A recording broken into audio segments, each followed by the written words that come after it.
Hi, I'm Arthur Moats, and I'm here to talk to you about the Moats theory of life and the amazing Father's Day sale that we have going on, ladies and gentlemen. So, leading up till Father's Day, if you purchase Moats Theory of Life, my new book, you can buy one and get the next one half off. I mean, this is a chance to help your father become a better person of impact and inspiration. You do not want to miss this opportunity. So with that being said, moatstheory.com is the place to go. You do not want to miss out, baby.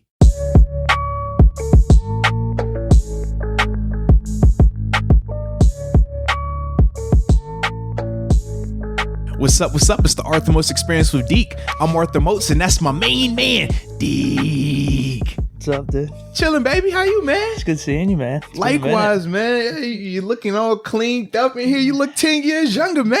Damn. All right. Yeah, I guess that was my quarantine look. That was maybe even just to show you, I could grow a bun beard if I really wanted to. Okay, I peeped it, man. You look good, though. Maybe a little preview for the season. Yeah, you look young. Yeah, thanks, man. I guess, remember didn't they say that about you earlier in the podcast? Like, who's this little kid? Yeah. Yeah, and then I grew the beard. I guess people started respecting me a little bit more. Threw the glasses on. I don't know. Actually, I don't know if that's completely true about the respect thing, but it's what it is. It's all good. We got the matching shirt colors here too. I know, man. Shout out to the shirts. You on vacay. Yeah. I'm supporting the homies from back home. Fresh Casualties, man. Shout out to the boys. Yeah. So yeah, man, it's good times, bro. Yeah. Good times. Yeah, man. Good times in the midst of chaos. I was gonna say it's been unfortunate what's happened, dude. Because we had our podcast Thursday or Friday last week. It was Thursday, and that just happened, and now everything that's happened over the weekend, and dude, it's just really unfortunate, sad scenario. It was just terrible, dude. It was just terrible. So I mean, if you want to go deeper into it, I mean, from my perspective, dude, it's just the frustrating part is I want everyone to get a fair shot at everything. Yeah. Or to have justice be the same, at least. So equality. Like our lives growing up, we've both worked very hard to get where we're at in life. You know what I mean? But if I mess up versus you messing up, it could be anything. Different, right? The law enforcement, the legal system, whatever it is different for each of us. And I want it to be the same. Like, if that happened to a white guy, or if just certain scenarios, I'm not even just talking about this one in particular. This is more of this happened and it sheds light on the issues that's been happening. If something happens to a white guy, it's not the same scenario of running into a police officer, the legal system, and whatnot. That's kind of the thing I was thinking over the weekend in conversations I was having with my friends. So I'm just hoping that you didn't want this to be the case, right? That this had to happen for change to happen and move forward, but you're hoping some positive can come out of it. Then, yeah, definitely, man. I mean, this is something that's been going on for decades. Yeah. I mean, I remember as a kid seeing certain things happen between law enforcement and my father. I've had my own personal experiences with it as well. Cousins, brothers. I mean, it's almost become second nature to minorities in that regard. But it's to the point now where, because it's happening more frequently and because the cameras are actually catching it, because that's the difference too. A lot of people were naive to the fact, we talked about this before, even with the minority coaching hires and stuff like that. People would like to just turn a blind eye to it and just say, well, man, if I'm not really seeing it, it's not really happening. But in reality, it's been happening for everyone's a long got their time. own story. People want to spin it however they want to spin it. Yeah, it's been going on for a long time. It's just now that the cameras are being pulled on these individuals as these actions are taking place. Well, now it's starting to shed a light on it. And a lot of people, they're not very comfortable with that, because it makes it actually reveals to them that this isn't a perfect world that we're living in. I mean, as much as we love America, and as much as an awesome country that it is, there are flaws in it. And this kind of sheds light on it. And in terms of, the people protesting, I think that that's important. It's good to see that people have said that enough is enough, but more so than just saying enough is enough, it's a unified protest in terms of, prior to this, I mean, because let's be real, we've seen protests. Shoot, just a year ago when Antoine Rose was killed in Pittsburgh by a police officer, there were protests here, but it was mainly minorities. It didn't have the same type of national support along with it. When we saw the situation in Ferguson, or we saw the situation in Baltimore, I mean, we can go down the list over the past 2 years, how many unlawful murders happen from police brutality to minorities. We've seen this on numerous occasions with videos, but it would just be the protests in that particular area. I mean, I think it was yesterday, they said it was 142 cities that were protesting at the time. 142.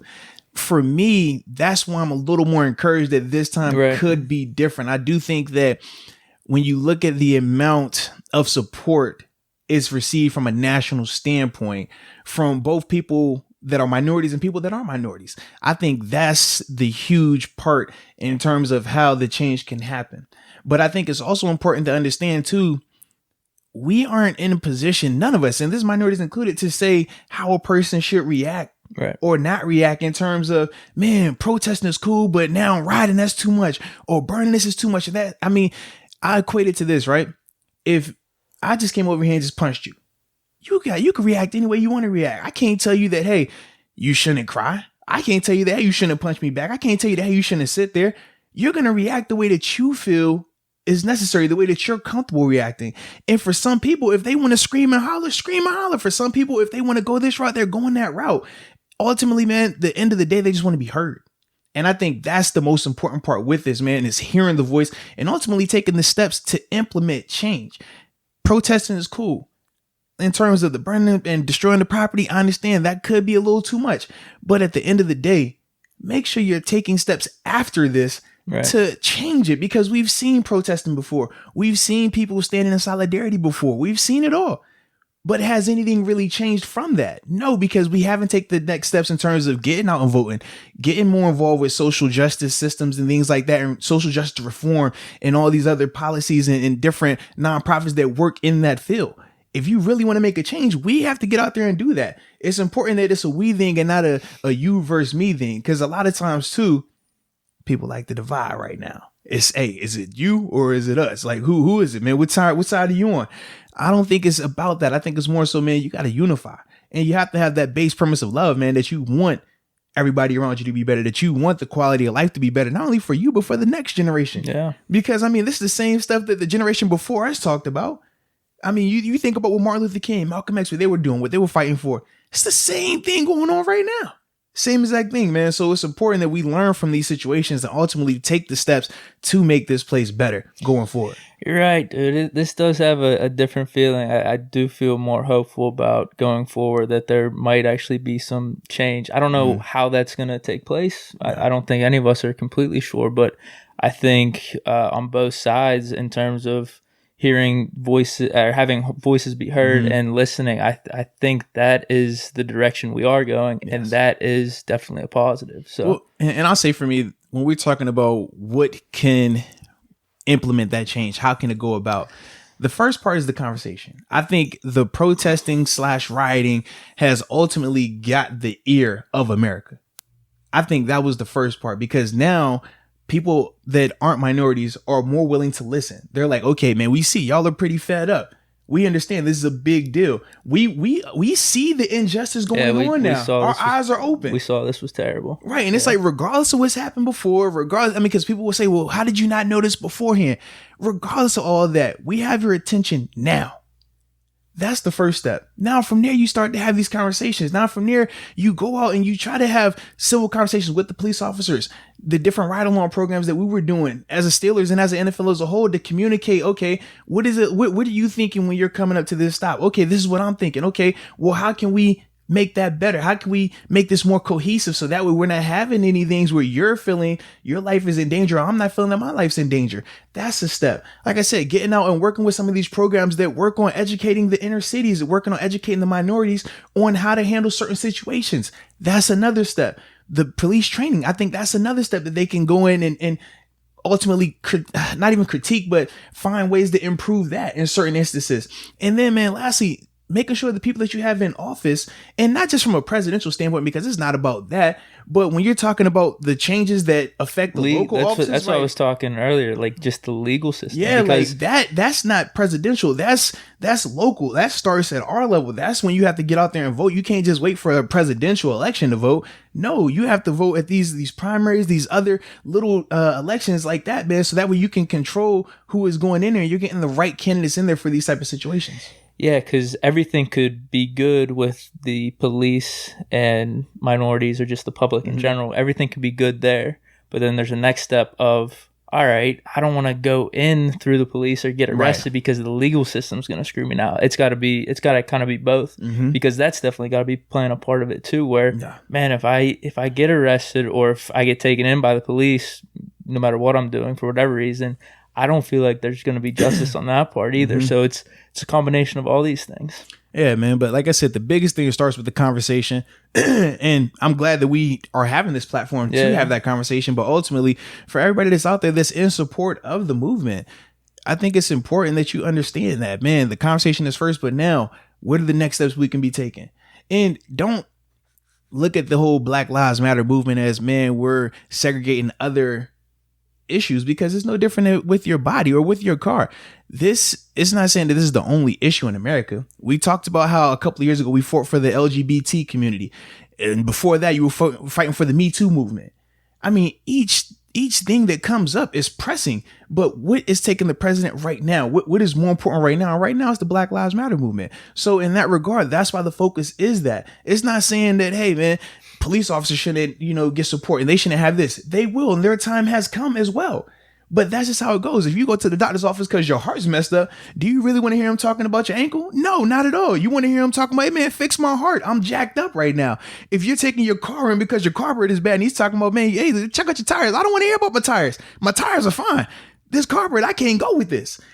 That's the thought process right now with the whole Black Lives Matter movement, man. It's not saying that none of these other issues are important. It's just saying that this is more pressing right now. Yeah, you could look, that was a good comparison. The body is almost society/humankind. Like this is a part of what's going on right now, and this is something that should be focused on. I mean, we're witnessing it right in front of our eyes. It'd be, I guess, a bad look or just bad to do if we're not confronting it. You know what I mean? If we're looking the other way, I guess it's something that's happened in the past, but we've been talking about this. I do really feel like this could be a moment that positive change is happening going forward. It seems like we're all unified in this instance. Yeah, this time, like I said, does feel a lot different. So we will see, man, as things progress. But the biggest thing is, man, just continue the conversation, continue to operate out of love, and continue to just try to unify, man. It's all about bringing everybody together because we want everybody to feel good. We want everybody to enjoy being an American, which they should. And don't hit us with the same, man, well, if it's that bad, just leave. Because that's the problem with society now, man. We always want to cut and run when something gets difficult. No, eventually you have to face your problems. Eventually you have to stand up and say, man, if this is worth fighting for, well, let me go fight for it then. Yeah, as a whole, Americans been good, great, whatever, but we can get better, just like everyone can get better. So why not? There's going to be a little bit of pain, hurt, like a breaking point, but that's what it takes to grow. So but I say you can't grow without having a struggle, man. With no struggle, there is no progress, man. So that's a part of it, man. But like I said, definitely think this is a step in the right direction, and hopefully we will start to see change from that. But it's not going to happen overnight. We all know that. I think that's one of the frustrating things too. Is this has been, like you mentioned way at the beginning, hundreds of years in the making. So the progress could be slower than what we want, but still progress. You keep chipping away, just like if you're working out or trying to lose weight, all those type. It's just like a principle. Doesn't happen overnight, keep man. Chipping away at it, and it's gonna happen. Yeah, man. So this is good though, man. It's good talking about it. It was good talking about it because it was a minute since we had the podcast and that happened. We didn't really get to talk about it at all. So and it's been a lot that's been transpiring since then, man. And like I said, we're not trying to make it a political thing because that's not the case. This is a human thing, though, man. In terms of you want to see everybody do well. You want to see everybody be treated equally. Yeah. That's what this is about. 100%. Less about policies. I mean, not policies, but less about the politics in terms of who's in office, Democrat, Republican, and all that stuff. This isn't this type of conversation. No, 100%. Yeah. We just want justice. We want equality. It's as simple as that. So hopefully we're moving in the right direction. That's all. Yeah, absolutely, man. So with that being said, though, man, we'll transition now and get a little bit of Steeler talk because we know people. I think people been wanting it a little bit. They've been itching, man, because you know how it is, man. We talked about this when the whole COVID-19 situation happened, right? Everybody's just hitting you over the head. Bam, bam, bam. It's like, yo, where can I turn to kind of get an outlet from that? Where can I turn to kind of decompress? I know for me, it's hard to watch the news every day now because it's the same thing just over and over. But when in doubt, come to the Arthur Moats Experience with Deke, and we're going to get you right. So with that being said, we actually had a ton of Steeler topics that we're going to discuss. But we said, man, you know what? We got a really cool guest coming on this podcast later today. U.S. Army veteran, Army combat veteran Erik Shaw, who also started his company Tactical 16. Awesome interview, man. Ton of fun. Dope. So we got that on this podcast as well. So you're definitely going to enjoy that. So he said, you know what, man, we'll just give you a little Steeler stuff today, and then we'll hit you with some more later in the week. All right. So with that being said, though, man, it was an article that came out on NFL.com where the Baltimore Ravens were talking about how they're going to implement a running back by committee approach. Obviously, they still have Mark Ingram, but then they also drafted, I'm drawing a blank on the kid's name out of Ohio State. Dobbs, J.K. Dobbins or whatever. So they were talking about how they still want to use a running back by committee approach. And it got me thinking, I said, man, Pittsburgh, we've been hearing mixed reviews on it, right? I mean, 1 minute we're hearing that they want to, minimize James Conner's touches this year, but, go with the running back by committee approach, but still make it where James is the guy, the bell cow. And I was like, man, it's kind of contradictory when you're talking about minimizing his role a little bit, preserving his body, but making him a bell cow. But then it's running back by committee. So I just wanted to think, like, can a running back by committee approach work? Because when you look at the division, obviously in Cleveland, they're doing running back by committee with Kareem Hunt and I'm trying to drink a blank on his name. Nick Chubb. Yeah. But I say, so when you look at those two, and those two are very, very successful, both individually, but now we're going to get a chance for a full season to see them work collectively together. I think that's going to be a very successful tandem. Obviously, I'm a big fan of J.K. Dobbins, and you saw the success that Mark Ingram had in Baltimore last year. And shoot, I still throw Lamar Jackson in there too, because he's just so dynamic. So you see the success that that's going to have. Obviously in Cincinnati, they are traditional one back, Joe Mixon. He is what he is. Mm-hmm. Now, when we're talking about the Pittsburgh Steelers, though, when you're looking at a James Conner, we know when healthy what he can be. We know when healthy he's a Pro Bowler, he can be a bell cow back. But we also know the injury history that he's had and how he has had a lack of availability of lately. So then you look at the rest of the running backs. You talk about a Benny Snell. Obviously, we had the young kid, Anthony McFarland, was a great interview. If you haven't checked that out, I strongly encourage you to do that as well. But 4th round pick of the Pittsburgh Steelers, and you still have Jalen Samuels as well. So when I think of the running back by committee approach, initially you put it like this. Initially, you don't want to run it back by committee approach because that's saying that you don't have a main guy, a feature guy. Mm-hmm. And that's ultimately how the running back by committee approach started. I mean, you remember back in the day when it was your Terrell Davis's, your Emmitt Smiths, even Adrian Peterson, like they weren't coming off the field because you knew they could do everything and they were always going to be there. But now the running back by committee approach started when you started losing those guys. And you didn't have a guy who can, hit the edge and take it to the house, who could block, who could catch. You didn't have all these, you didn't have one person that could do 3 or 4 things. So you started to say, okay, well, now I got to draft 2-3 guys back here or put 3 different guys to fill these different roles. And that's how the running back by committee approach started. But teams have been very successful with both styles. But ultimately in Pittsburgh, I think understanding how Coach Tomlin works, because I saw it firsthand with Le'Veon Bell and LeGarrette Blount, where the approach was running by committee between those two. But once Le'Veon got hot and he proved that he could be durable, he proved that he could sustain it, it became, we're not running by committee, Le'Veon's our guy. I think in this situation with James Conner, it can be very similar. If James goes out there and he proves early on that he can be the guy, I don't think the running back by committee approach happens. I think that they ride him till the wheels fall off. But the problem is, if those wheels do fall off, well, now you're in an issue because McFarland and Benny Snell by themselves, I don't know how successful that's going to be just because they haven't proven it yet over a sustained body of work. Whereas we've seen James Conner be successful. We've seen what he can do. So that's my whole, I guess, conundrum, or that's the issue that I have with this whole situation is, All right, do you ride James in that sense and hope that the wheels don't fall off? Or do you just say, let's preserve him for the longer haul of the season and go running back by committee approach? Well, if that's the case, I prefer the first approach. I don't think you can play on your fears like that. Mm-hmm. You're just going to have to assume he's going to be healthy, because if you're playing this game of, man, how many carries? He could get hurt on any given play, True. no matter what. True. You know what I mean? So I think if he's the guy, you roll with him. Now, going to your point of health. Now, he has been unhealthy, and this is kind of what we've been talking about with either trading for Fournette, right, or bringing in like Dobbins, or drafting a running back Correct. in the second round. Now, I think that is all good and well when you are considering health, but how the offseason has played out, it looks like we got Connor, we got Snell, we got McFarland, we got Samuels. So if you look at that running back room, I think Connor's head and shoulders above all those guys. I agree. So the main concern was health, with all the talks we were having with bringing in running backs or not. So we haven't really addressed it like we thought we were. Right. This is what we got now. So considering all this, I think Connor's the guy like that. I think he's going to have to be too. Well, so this is my question to you, though. So we saw two situations that played out very similar. Todd Gurley. Yes. Okay, so Todd Gurley. I was going to say that. I don't want a Todd Gurley situation with the Rams last year. But you look at both years. You look at the year before that where he went crazy and then he essentially fell apart right when they needed him the most. Then you look at last year where he actually was able to play the whole season, was still able to be successful the whole season. Now, granted, they had him on a pitch count and the team just wasn't as successful. Well, we've talked about that before, where they should have kept Gurley in more. They should have, but this was the thing, though. They did that the year prior to that, and you saw which screwed the team more. That first year, Super Bowl, though. Yeah, but he was a joke throughout the whole playoffs. If Todd Gurley throughout the playoffs was like how he was the first 10 games, they win the Super Bowl. But because his body had fell apart, there was nothing that they could do.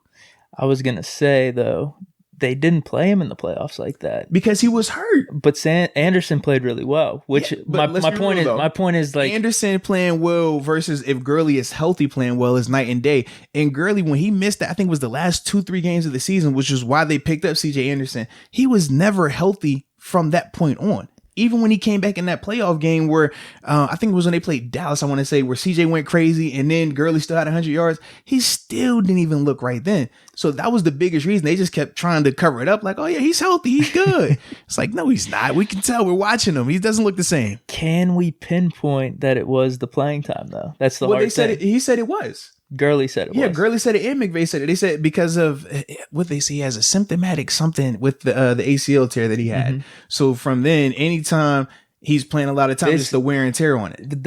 Is that different than anything Connor has been going on?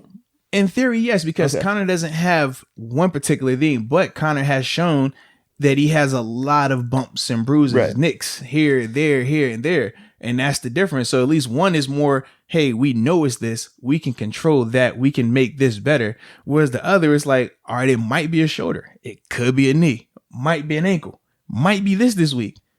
But you're hoping if he's good, there's never the thought of if we run him this many times, it's going to wear down gradually. But see, I think that is the thought process. Obviously from Coach Tomlin and Colbert, that's why they were talking about minimizing his amount of touches, because they felt that the more touches he's getting, the more he wears down. I feel like in a single game, though, it's the opposite, correct? But we've only seen him do it early in the season. We've never seen him have that type of, give him a ton of touches late in the season. I'm talking about in the course of the game. The more carries he gets, the better he gets in the course of the game. So as long as it's early in the season, though. That's hard to cut him off in the middle of a game like that if he's cooking. Yeah. And here's another thing to consider. Trust with Ben, right? I mean, look at what we're going through this offseason and the times we're in. I don't think these running backs are going to get a leg up. I mean, right now, as it is, Connor's the better back. But now Connor with a year with Ben and then that trust factor compared to the other running backs we have, absolutely. That's another complete leg up. So I think at the end of the day, we could talk about, you mentioned this right at the beginning, we could talk about, bringing in this guy to have this percentage of carries and do a whole running back by committee approach. But at the end of the day, if Ben doesn't trust you and our offense isn't looking how it should be, Connor's going to be the guy. Yeah. Well, of course, in that theory, in that perfect world. But if you go that route in week 7, he starts to fall apart. Now you've essentially hurt your team throughout the rest of the season going forward because of that mindset of, hey, this guy trusts him, put him out here the whole time. It's just hard for me to exactly pinpoint that, all right, if he gets this many carries or if we run him this much, this is going to be an injury where it could happen on any play. But this is the thought process with it, right? It's kind of like, let's see, how could we equate this? Driving. Okay. We know, could you get in a car accident while driving your car? Sure. Do your chances of getting a car crash go up if you're going over 100 miles an hour versus if you're driving 50 miles an hour? Yes, they do. So same concept. And even though we can't pinpoint what can cause the accident, right? You could say, well, what if you get a flat tire at 50 miles? You could still crash. Or what if it's rain out there? You could still crash. All these things, all these other factors. But we all can agree that, hey, the faster you go, the higher your chances of crashing will be. So with this James Conner situation, even though we can't pinpoint, hey, if he has 20 touches, he's going to get hurt, or if he has 30 touches, he's going to get hurt. We don't know, but we do know from the statistics of his career thus far, the more touches he's getting, the higher the percentages are that he will fall apart. And we've seen that on numerous occasions, which is why the stats say what they say in terms of his percentages of being out there. And the coaching staff and GM even think that because they've seen it. And and it's different too when we're talking about just him being available to go, because we saw the Cleveland Browns game Thursday night, right? Technically, yes, he was healthy to go, but we all could agree, and anybody who was in that stadium could see he was not healthy, and he ended up playing like, I think it was a quarter, maybe 2 quarters tops. Yeah. So those are some of the things that were transpiring from that, just because of that whole, man, just keep getting him out there, keep getting him out there. It's not just one thing. It's not just that. And I think that's why this debate is even happening right now. Yeah. So at that point, though, we knew he was unhealthy to a degree. Well, I mean, he said he was healthy, though. Right. And this comes to the whole player. Trust him. They trusted him. This comes to the whole player and team dynamic. But in a perfect world, if he's unhealthy, he's just sitting out. That's all. That's all you would want. Trust element, if Ben is saying, hey, this is my guy, I trust him, you think he's going to tell Ben, yo, my shoulder hurt, I can't go? No.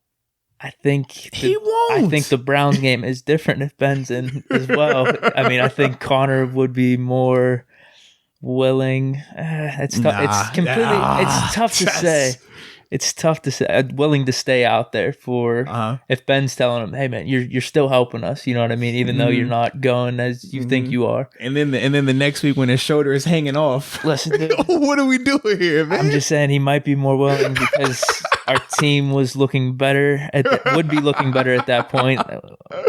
Oh, man. That's all. But that's kind of the issue right there, because from a complete perfect world, you're just running James Conner as much as you can, and then when he's hurt, you sit out, because I do think with Ben at quarterback, a combination of Snell and McFarland could still be as effective. I just don't think it's optimal compared to just Conner.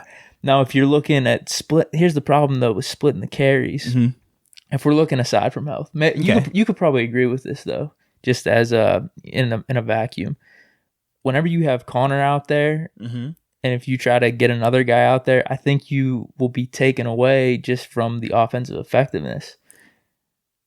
Explain. Okay, so Conner, we have him head and shoulders above all the other running backs right now.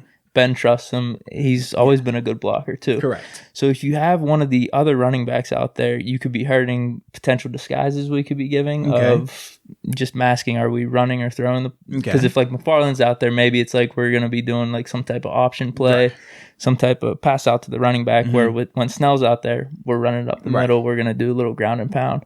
And then if you even wanted to do like not a split backfield, but having both backs out there. Yeah.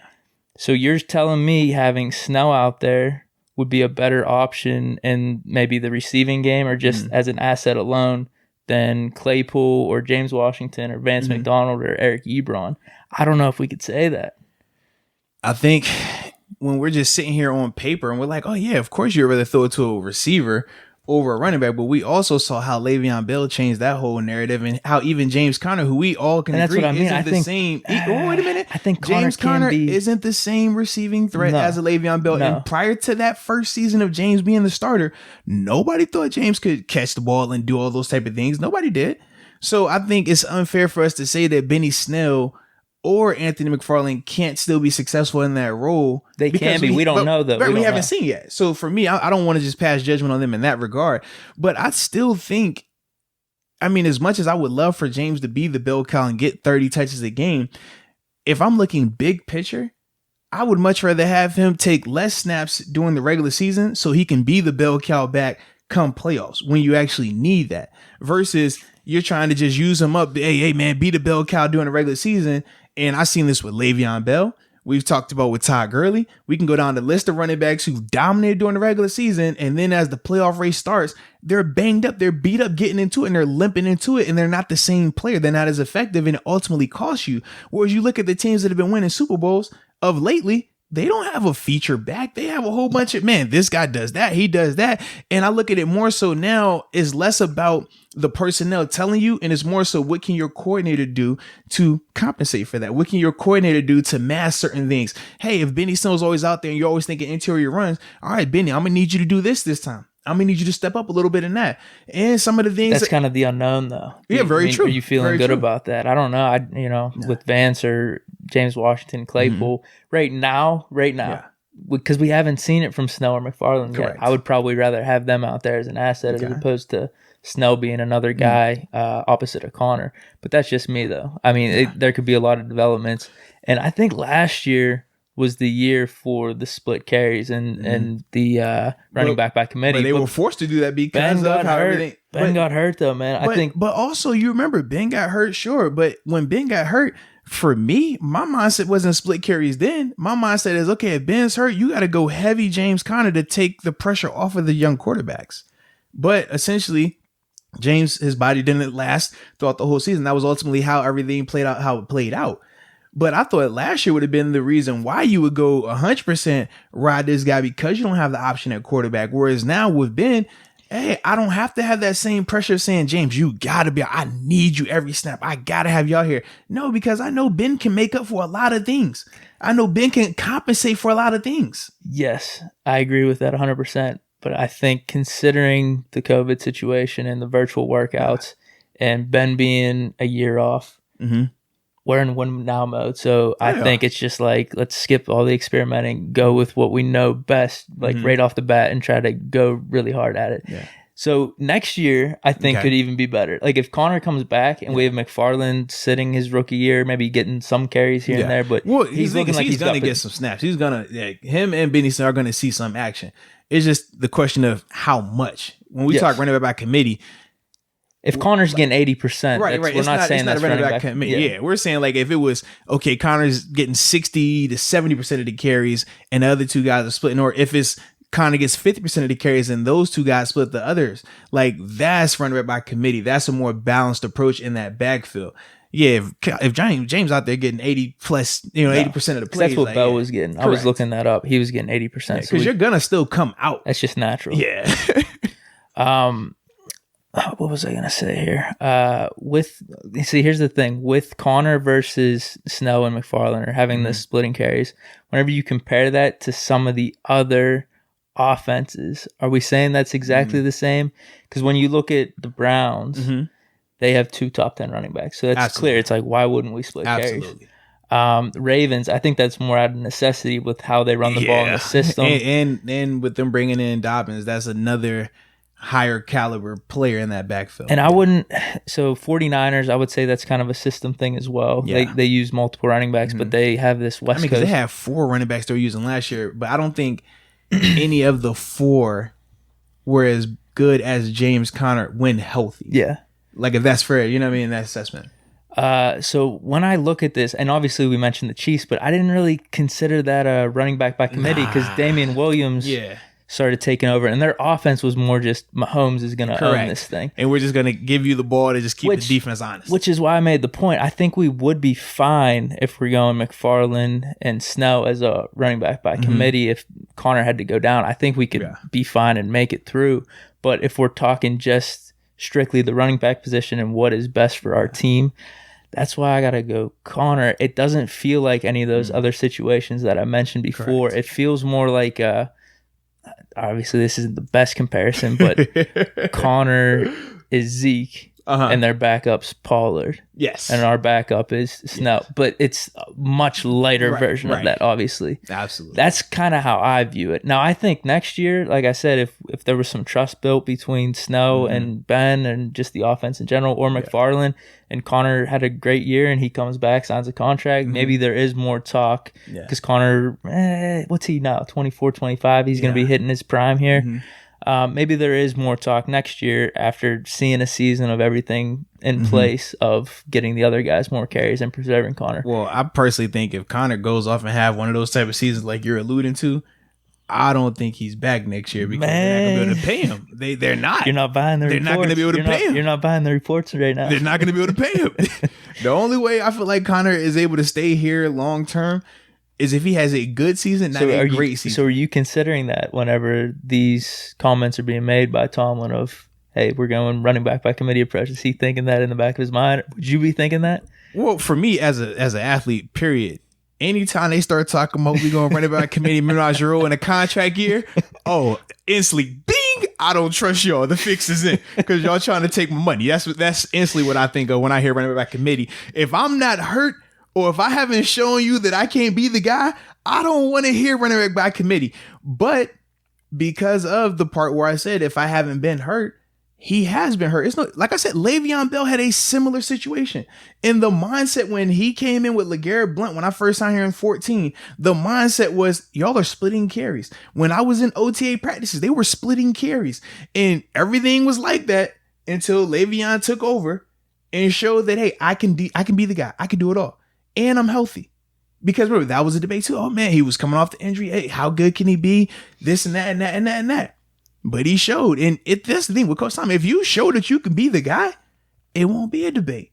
If James can show that he can last 30 touches a game and do it for the whole season and be productive, not he's limping to the finish line or he's not able to finish the game. If he can show that, it's not going to be a debate about it. He's going to be the guy. If that's happening though, you would still prefer that someone else is coming in and splitting carries. No, I said if he's showing that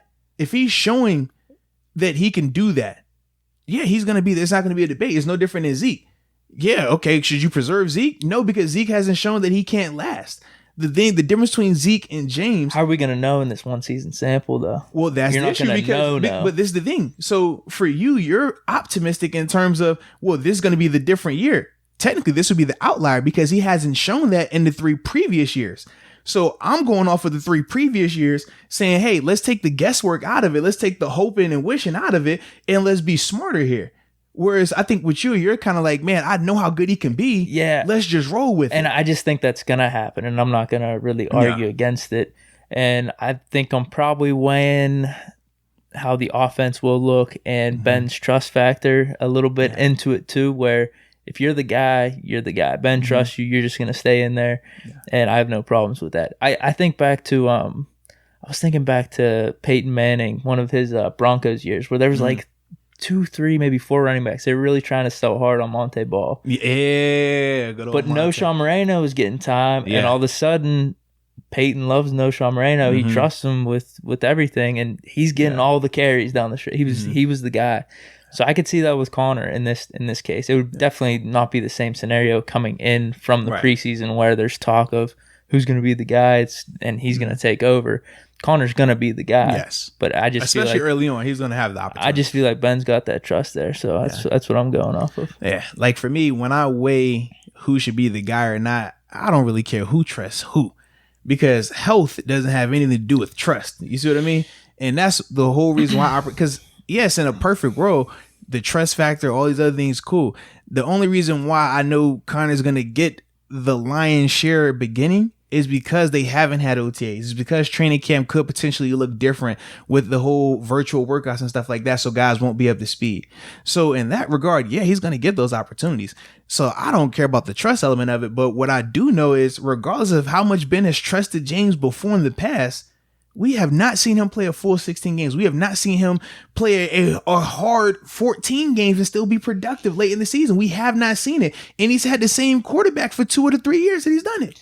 Well, it's hard for me. This is where we differ. Yeah. It's just that I don't know how much we could pinpoint one scenario of if we're running him a lot, that's going to be the reason for the injury, as opposed to he's just out there running, and it's going to happen. It's kind of a random thing. Well, if it's a random thing, you live with that. But if it's something where you know for a fact, I gave him too many touches, how you going to live with that when it's playoff time? How are we going to know, though?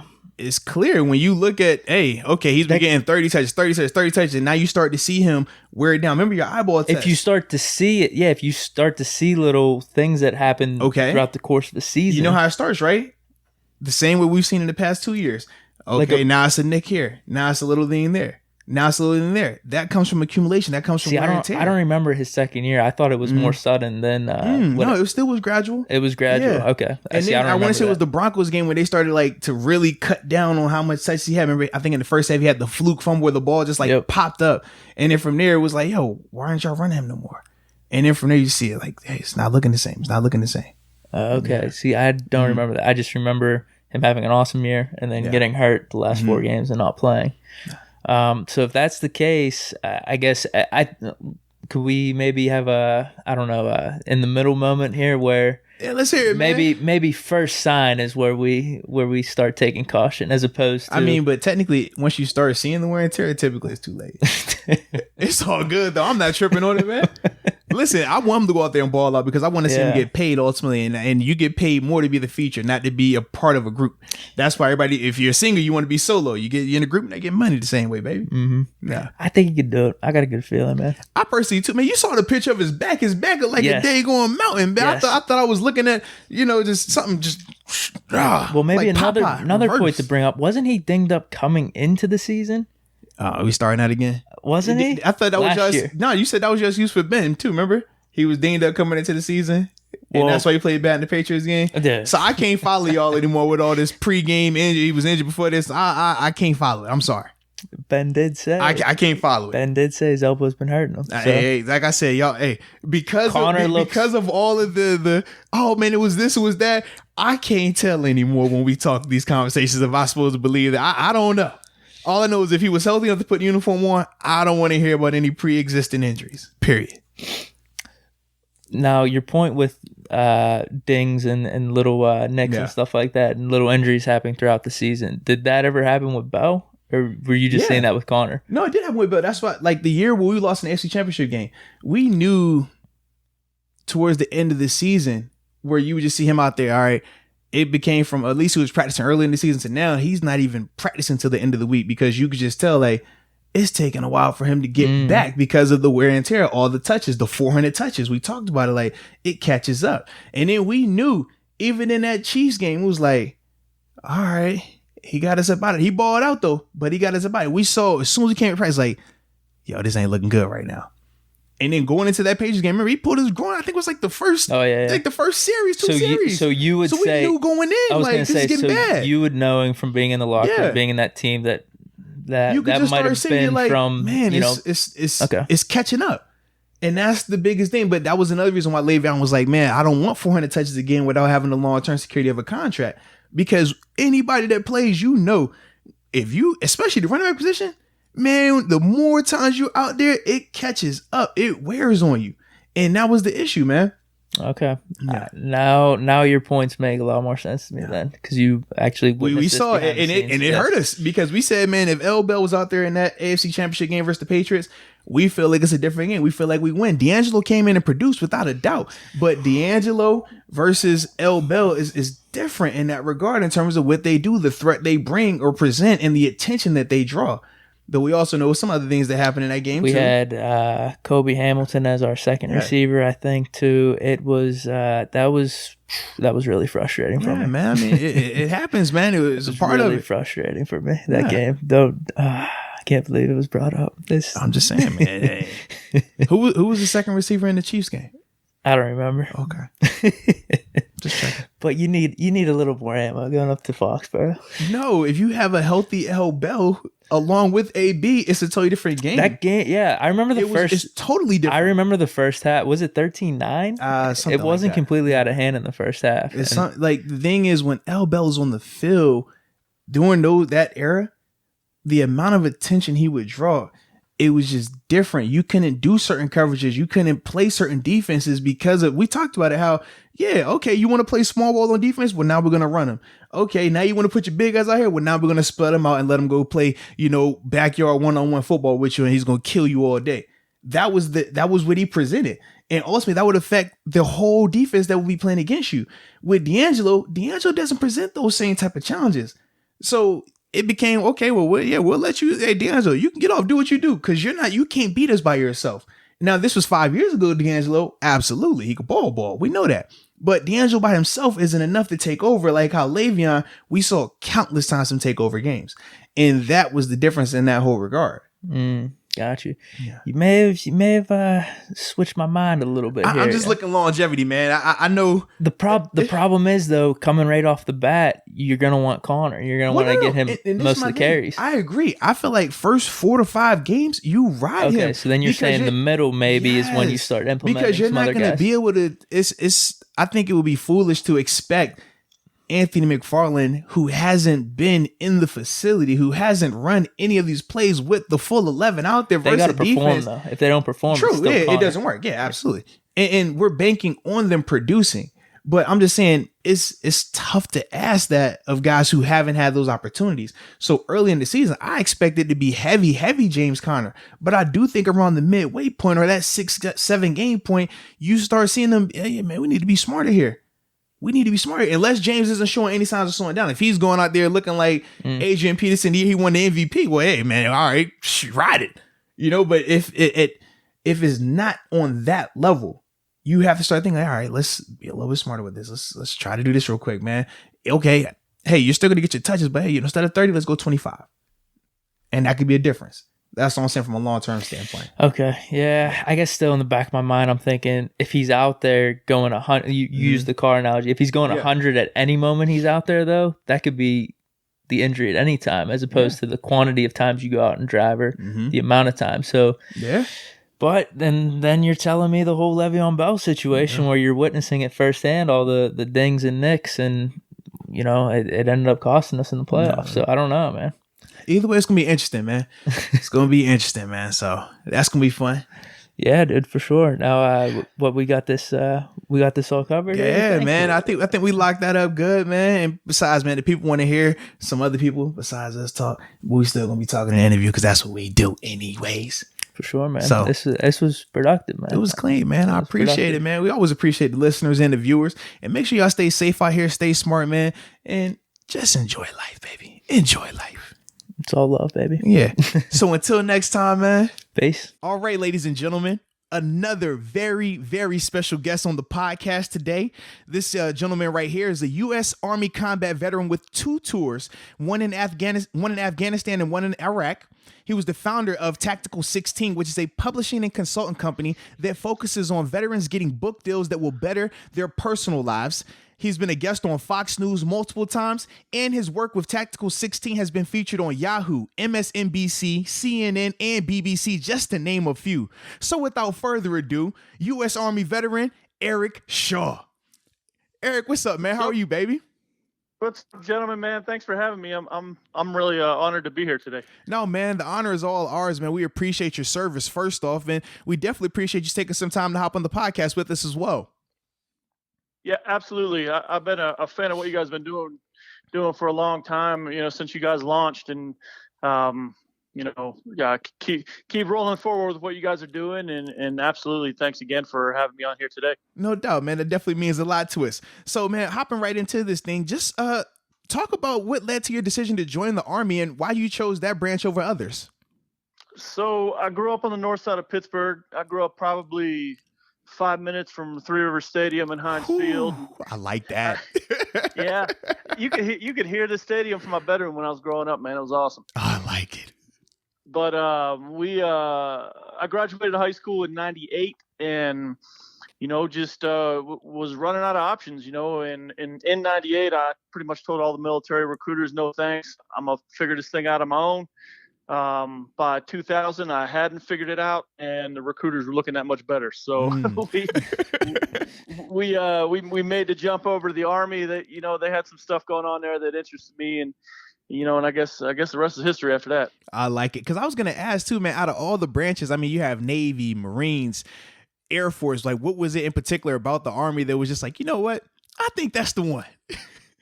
Well, in '98, I probably had the luxury of being able to pick from all four. In 2000, things had changed, and the Army was the only one that was keeping their hand out for me. So, beggars couldn't be choosers at that point, and they looked like the best option on the table. But looking back on it, I wouldn't have changed anything. If I had to do it all over again, I'd pick the same exact branch, same job, same everything. So I got no regrets about that. I like that, man. Now, talk a little bit about your 2 tours that you had while you were in the Army. One was obviously in Afghanistan in 2013, but you had another one in Iraq in 2005. So just talk a little bit about what those experiences were like for you. So Iraq in 2005 was just insane. I mean, it was right after the war kind of started. It was before we had anything really figured out. The insurgency was running pretty rampant over there at that time. It just was an extremely, extremely violent place, and we were dealing with that stuff every single day. You fast forward to my Afghanistan deployment, I had already switched careers within the military at that point, and within the Army. I got a little bit more of a technical background at that point. It was night and day, my Afghanistan experience compared to my Iraq one, but that Iraq one just built the foundation for my entire life, and in certain aspects, I'm grateful for it. Absolutely, man. And now, obviously, anytime you're over doing a combat situation, you're going to lose people, loved ones, people that you really care about. With Memorial Day just passing by, how does that feel for you, man? Does that hit a little bit different than the traditional, civilians like myself and others that don't really understand just how serious of a situation that is? Yeah, it's tough, and it's still happening, to this day. And when you lose a guy over there, you went through a train up cycle with this person. You got to know their families. You got to know their kids. You got to know the ins and outs of this person because you're spending more time with them than your own families during that time frame. When you lose a guy, man, it hurts. And that pain never really goes away. You just got to find it within you to keep moving forward, keep moving the ball forward, for them, and do the best you could do with your life. And when you get the opportunities to tell the stories of the guys you lost, you do it. You keep the memories alive that way. Now, I wanted to ask you about the word sacrifice, because I've heard this is like a big word with people in the armed forces. Is there a definition that you had for it before you joined the Army? And then what do you think of that word afterwards? I've never really been asked that question or thought about it. I think it's still... I definitely wasn't thinking about it before the military, but it's something now that probably the meaning still remains the same at this stage, and it'll stay that way the rest of my life. I like that, man. Now, talk a little bit too, man, about both spots, Afghanistan and Iraq. Was there anything in particular that stood out to you more than the other one? Afghanistan was like going back in time to like the 1500s or something, man. It was like the Stone Ages there. And their way of life and the way that they do stuff, I guess it works for them. I mean, who am I to judge? And this was still in 2013, correct? Yeah. And it probably hasn't changed that much today. And, I don't know how much is going to change in the future. But Iraq was a little bit more modernized, a little bit more put together, I guess you could say. Okay. And just two totally different cultures, man. Good, bad, indifferent with both of them. But at the end of the day, those places aren't even remotely similar. And I don't think a lot of people understand that when they compare the two. I've tried to explain that over the years, but, sometimes you just get that glazed over look and you're like, yeah, I guess they're the same. No. Yeah. Well, no, I mean, I think that it's one of those things, if you've never been there before and you haven't witnessed it firsthand, it's always going to be hard to fully understand it. I always equate it to when I'm talking about different things at the NFL level and how the NFL locker room is or a game day. It's certain things about being out there and being a part of it firsthand that if you've never done it before, you would never really fully be able to grasp that concept of it. Yeah, absolutely. And, there was a lot of times over there where, I mean, none of us had seen some of them situations that we got put into, but you can't rewind it and go backwards. You got to figure this thing out, and you got to figure it out right now. And the difference between figuring it out and not could be life or death, you know? So you're on the clock as soon as you hit the ground over there, and whatever presents itself, you're going to deal with. And you just hope at the end of the day, you made the best decisions for yourself and, you know, the people you're trying to protect over there and your family and all that stuff. But, you know, at the time you're just thinking survival mode, you know? So. Yeah, man, that definitely has to be taxing, like you said, both physically and mentally in that regard. But I wanted to transition a little bit to your company, Tactical 16, the publishing company, and just talk about a little bit about the company more in depth, and then also what led to you starting it. So 2010, I was living in Pittsburgh at that time. I was working for the University of Pittsburgh as part of my transition. Hail to Pitt, okay. Yeah, that's where I went. Let's go. That's awesome. Yeah, it's a small world, man. And I was living in DC for a little bit when I got off active duty. Couldn't find a job. You know, it was a train wreck. And then University of Pittsburgh came through and asked if I'd be willing to move back to Pittsburgh. It was kind of similar to the Army situation. I didn't really have a whole lot of options on the table, so off we went. You know, at least I knew what to expect when I got to Pittsburgh. The Army still shocks me to this day, but we moved up there, started just doing the IT sector thing, using some of the knowledge that I had in the Army and trying to build a career and support a family that way, build a resume, all that stuff. And I met Larry Richard while I was there. Oh, yeah. Okay. And he's outstanding, man. He's probably one of the greatest people I've met through this whole journey at this stage of things. Awesome guy, man. Awesome guy. Yeah. He got in touch with him, got to talking. He really started to plant the seed that I had a pretty decent story people might want to hear. So I sat on it for a little bit, and then I started seeing all these other veterans out there getting these book deals, and the book deals were terrible. As you know, the book industry can be pretty rough. Cutthroat. Yeah, right. You know, if you're making pennies on the dollar, you're doing pretty good. So we decided we could do better than that, and I didn't want to see these guys and these guys and girls getting exploited for their stories. So we just kind of launched the company in an effort to give veteran authors at that time a better fighting chance in that industry. And, you know, if they're going to do a book deal and tell their story, they should be compensated for it, is kind of how we were looking at it. And, you know, our whole goal was to just cause disruption in the publishing industry. We wanted to kind of sit it on its head a little bit. And, you know, whether we did that or not is to be determined, but we definitely made better opportunities for a lot of aspiring writers in the veteran world. And then, you know, we've expanded to some other segments of society as well. Okay. So now I have a question. So the book came after the idea to start the publishing company. Is that the case? Yeah. So my book, I didn't even want to do my book. You know, I didn't think the story was that interesting. So I'm like, I'm not going to get out here and write something I don't want to read myself. So we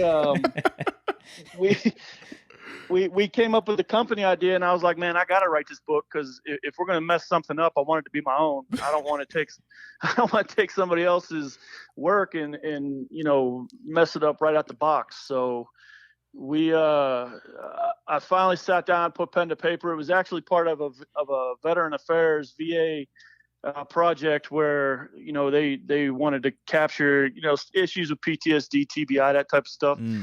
So I just wrote it, man, and it, to this day, I still don't like it, but it planted the seeds that allowed the company to move forward. And then by the time we actually did a real book for a real author, you know, we had some stuff figured out. Well, so. And I wanted to ask you too, author to author now, did you enjoy the actual process of writing it though? Like, I understand, like, sometimes everything that goes along with publishing a book, some of the meetings and everything like that does get very tiring, and it does make you feel like, man, look, I don't have time for this. But the actual writing it part itself, what was your thoughts on that?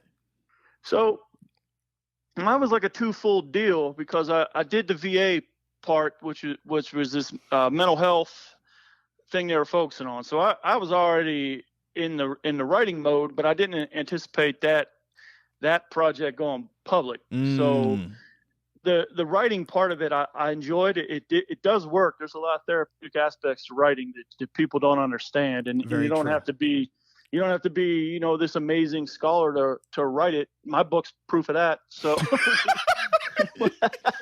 we decided to make that book kind of the focal point of the company. Then at that point, I didn't really enjoy it that much no more, but it had to be done because we had to figure this industry out, and we had to figure it out fast.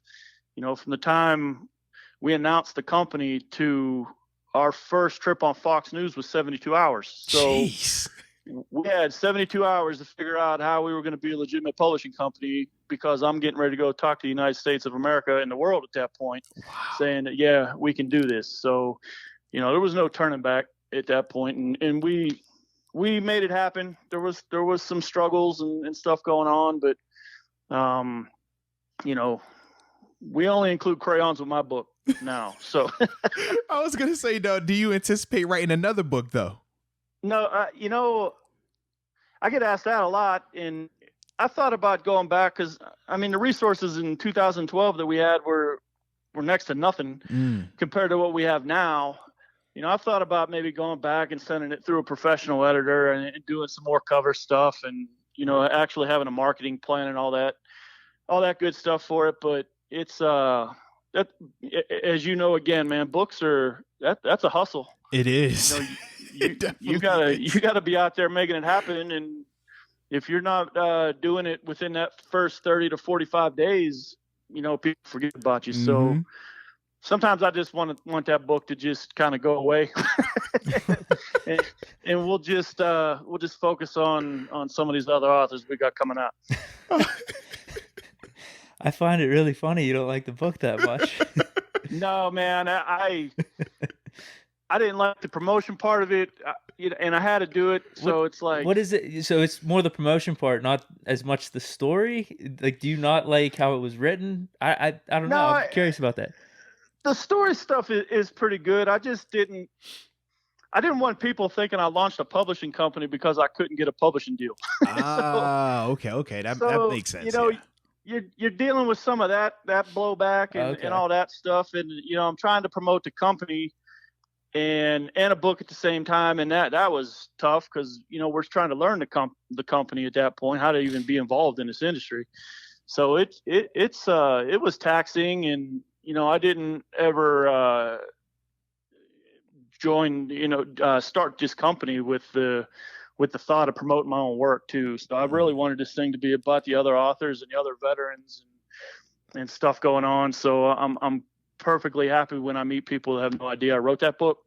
I'm proud of it. It did its job. It definitely showed us how to navigate this industry, but it definitely wasn't something that I was anticipating having to do. The first time I saw the book was on Fox News. So I was like, at this point, we ain't turning back. So. We here now. Now, did you have like a wow moment or a moment where you sat back and you're like, damn, this is like, really making an impact? Was there some type of story or moment looking back on everything that's happened? I have had authors come to me that probably were within days of potentially committing suicide. No way. So when they reach out and this is their last ditch effort, they want to tell this story, at that point I got to do as good as I can do to get this story told. I got to get it done kind of timely, and I got to put a sense of worth back into their lives. And, we've had that a couple times. We've worked with a bunch of authors that we never even published their books because we get to a point where they're like, hey, man, I'm doing really good. I got the family, up and running. Life's awesome. And they move on. And at that point, that's mission success for us to be able to do that. So that's probably, the wow moments we get is knowing that we've saved a few lives during this process.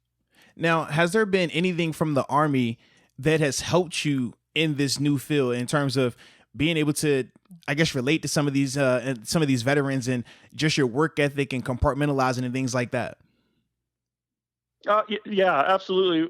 Just the organizational piece and, being able to provide some leadership. And this is a business at the end of the day too. We gotta be doing what's best for the company so we can keep moving forward and helping other people. Sometimes you got to make those decisions and tell people, hey, this book's not going to work, or we're going to have to switch directions and go a different way with this story, that type of stuff. Having the ability to do that has helped be able to do it in a respectful manner that they understand and don't get offended by it. Because authors don't like being told their stuff sucks. I was about to say, man, that's definitely a unique conversation, man. Yeah, it's treading on thin ice when you and most of these authors have talent. It's not hitting the paper, Right. So we gotta.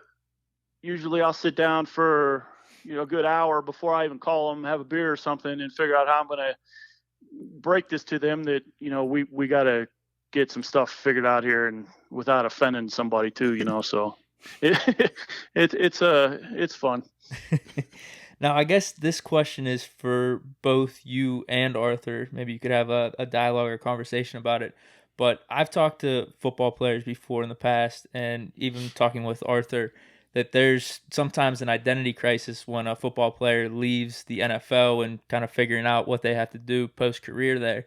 And it seems like there's some similarities there with people in the armed forces leaving that career and going back into everyday living in America.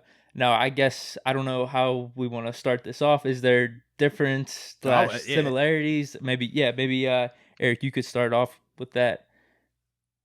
So, I've had the same conversations with a lot of former NFL players as well. When you join the military, you got a sense of purpose. You got a pretty decent salary. Life's good. You're taking care of the family. Things are pretty good. The military lifestyle is not that bad. The movies kind of paint it to be a little bit worse than it is, but it's not bad. I wasn't really needing much. I was able to provide for myself and enjoy life under that lifestyle. And then when you get out of the military, it's over, man. Like, there's no more checks coming in. You got to find a whole new meaning and purpose in life.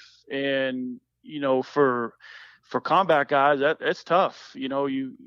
Some guys come back from combat, they think country owes us one. And that ego gets in the way. And ego management is a tough deal in the military. And when all of a sudden you don't have a purpose no more, and then you start running into problems, and you burn through all your money, you bought a bunch of dumb stuff, and you're back to literally ground zero, square one of your life. And those are the moments that are going to make or break people.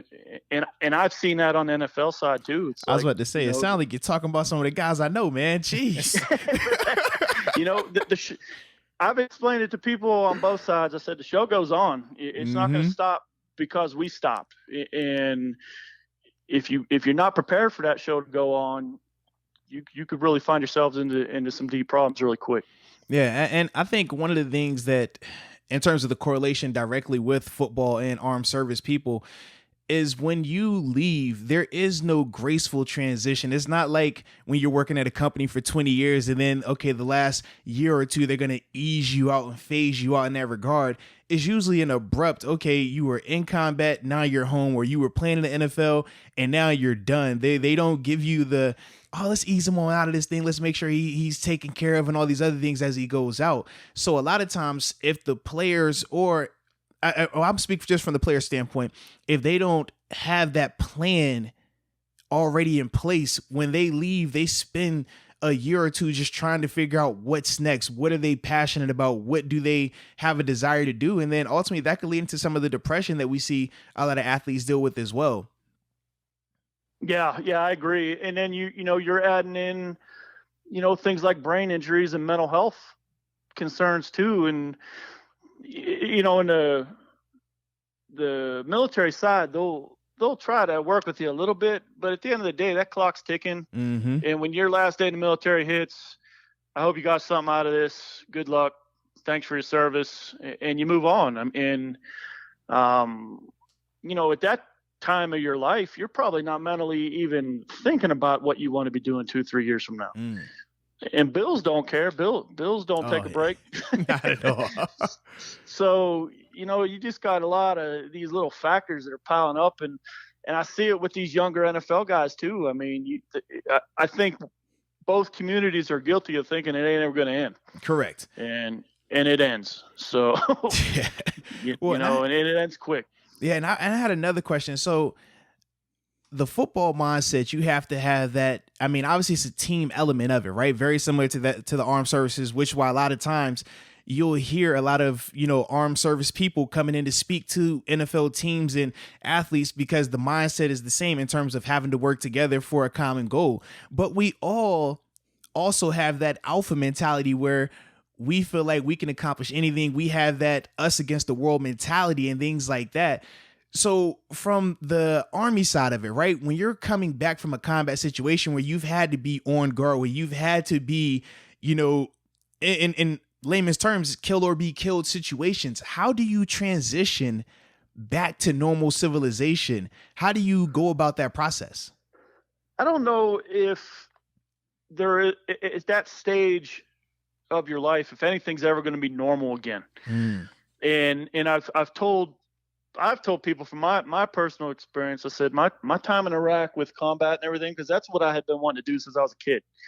I was in the woods playing guns and playing G.I. Joes and doing all this stuff. I mean, the military is where I wanted to be at. It just took me a little bit longer to get there. But combat to me in Iraq, that was like my Super Bowl. I mean, that was the pinnacle of my life. That was the one thing that everybody focused on. People still talk about it. It was the one thing I did in my life that was bigger than myself for the greater cause.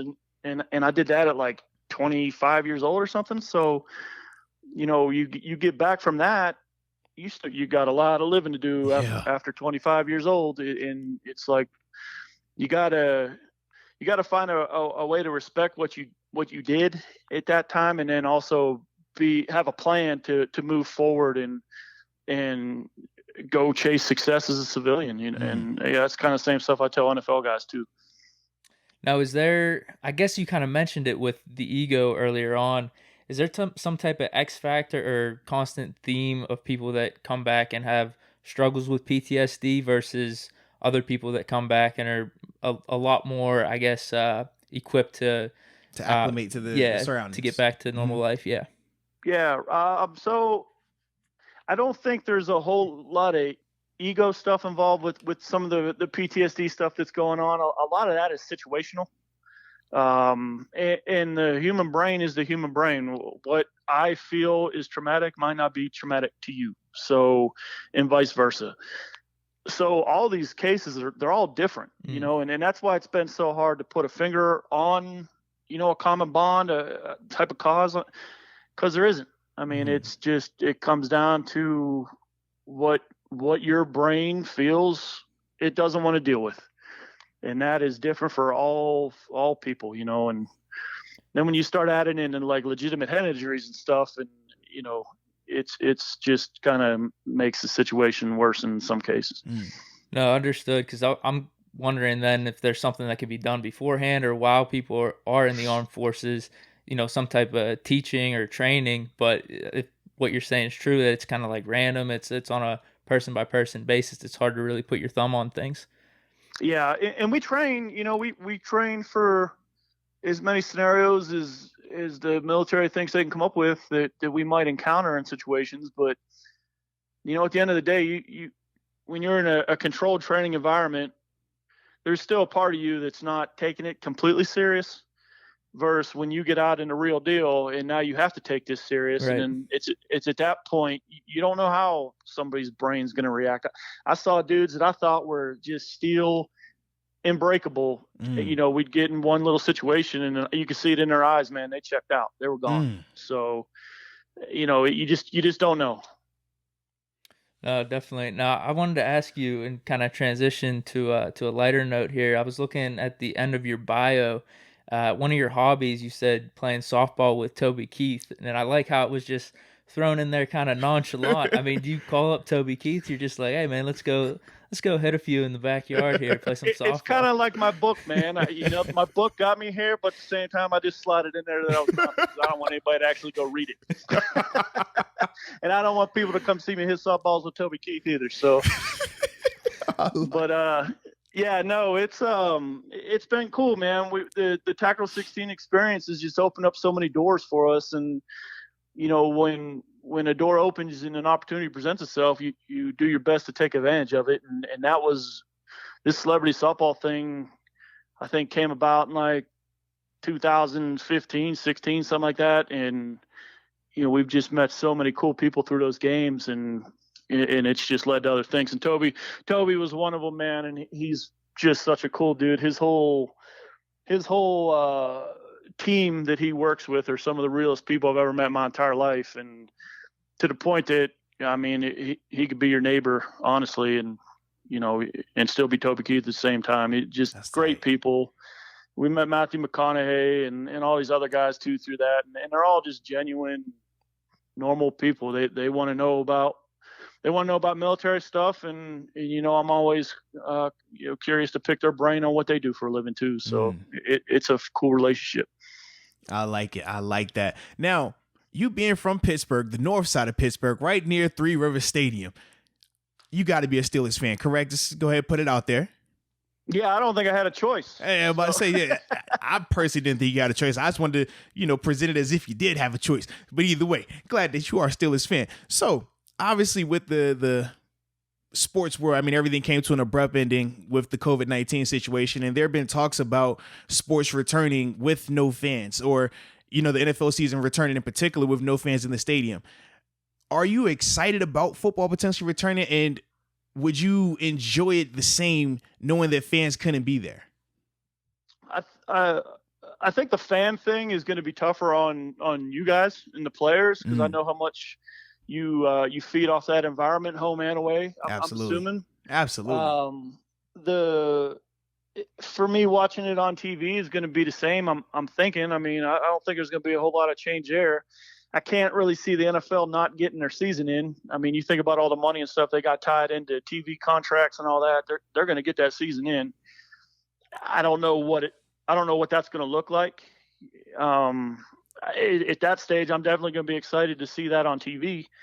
After watching reruns of sports for the last 3 months, I think the Penguins have won the Stanley Cup like 42 times at my house since this thing started. So, I think the no fan thing is going to be a bigger deal for you guys. And then, you threw in the Pens also, they're talking about doing a 2014 playoff returning. So are you excited about that also, or what's your thoughts on that? I'm not that excited about that. And I'm going to tell you why. I don't want to lose the next season. Okay. And we're going to lose if they do this tournament thing, which it sounds fascinating. I just wish they'd have come up with this idea 2 months ago. Yeah. We're going to be digging into the next season, and it's like, are we going to play? We're going to have 2 shortened seasons in a row. I'd rather they just kind of count their losses this year and just park it and start from scratch in October. But again, you're talking big time money and all that stuff involved with these leagues, and they gotta get their money. So I don't know. I'll watch it, but I'm not gonna be upset to have it on the TV. But I'd prefer they just didn't do it. They might be able to make it work. I'm guessing they would push it back, just kind of like the NBA. They're talking about moving their next season, the start date, to Christmas. So I'm assuming the NHL would do something like that too. And that might even make things a little better for next year's playoffs coming into the summer, late summer, whenever you have the dog days and all that's on is Pirates baseball, and they're, out of the playoffs already. So it might be something more enjoyable to watch going into July, August. We'll see though. Well, during this time frame, like I said, the Penguins won the Stanley Cup like 42 times. I think the Steelers won the Super Bowl like 16 times, and somehow the Pirates still only won 1 World Series. So, even in a downturn, they can't figure it out. So. Oh man! Now, do you have a record prediction for the Steelers? Any hot takes? Uh-oh. Boy, on the hot seat. right out the gut, I just want to say 8-8 because that seems to be where we just go now. But I think, you know, for some reason, I'm thinking a 10-win season. You know, they could have had 10, 11 wins last year if they could have figured that quarterback thing out. Yeah. You know, and they're not. I don't think they're going to waste that defense right now because that thing's ready to roll. Mm-hmm. So I could see 10 wins and definitely get into the playoffs. You know, the Steelers aren't really known for not making the playoffs. What would this be, year 4 in a row? So yeah, that's crazy. You just said that. I'm like in my head, like, has it been that many? Yeah. Yeah, I don't see them missing the playoffs 4 years in a row. Are you not as amped about the Big Ben return as most of us? To where him coming back means, you know, 13, 14 wins. I got to be honest, as a fan, I'm guilty, and I'll admit it, and I'll speak on behalf of any injuries that don't want to admit it. But I think we took that guy for granted, and we didn't realize how important he was to the grand scheme of that team until he wasn't there no more. Mm-hmm. And if you're a Steeler fan and you're not concerned about the future without Big Ben, you know, I don't know what you're watching. So absolutely, 100%, man. Laid it out there well. I like that. But man, Erik, we definitely appreciate you hopping on the podcast with us, man. This was a fun conversation. And yeah, man, we just appreciate you for your service also, man. So definitely thanks again for hopping on with us, man, and keep being great in everything that you do. Gentlemen, I appreciate you having me on here. We'll get both you involved in this celebrity softball stuff. So hey, okay. Yeah. We got to bring something back to Pittsburgh, though. We got to figure that out. Absolutely. So, wow. We'll go out there and have some fun. That'd be dope. I like it, man. Appreciate it. Well, yeah, man. Like I said, we appreciate you again, man, and we look forward to talking with you again in the future, all right? Yes, sir. I'll be here. All right.